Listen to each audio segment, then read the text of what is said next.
ইও খালো এত এটা কাম নি করছে কাম হ্যাঁ আচ্ছা 3টা বছর হয়েছে আমার বাপটা মারা গেছে ঠিক আছে তে কেমন কেমন মায়ের ফুত আর কেমন মায়ের সন্তান 3টা বছর আমার বাপে মারা গেছে আজ পর্যন্ত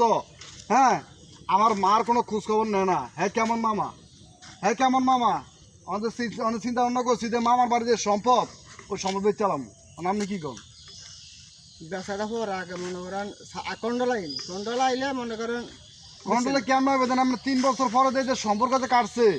আমার মা পড়ার পরে ঠিক আছে আজ পর্যন্ত এখন মোবাইল আমরা ফোন দেই আর মোবাইল বন্ধ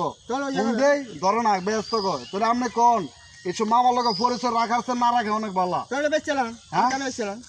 তাহলে আমরা জানি যে আমাকে মনে করি না মাসে নানা বাড়ির সময় ব্যস্ত খারাপ তো এটা তো চলার দোষ বেতন লাগে কারণ আপনি যদি মনে করেন আপনার বোনের যদি আপনি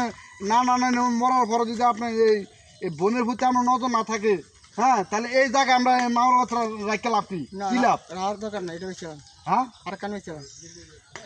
বর্তমান যুগে বাইরে এরকম হইতেছে বুঝছেন মনে করেন যে প্রত্যেকটা জায়গার ভিতরে নানা নানি থাকা অবস্থায়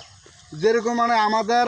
এই বাগিনারা যেরকম একটা আদর সাদর পায় কিন্তু এই নানা নানি মরার পরে এই আদর সাদরটা তারা পায় না তা আমি মনে করি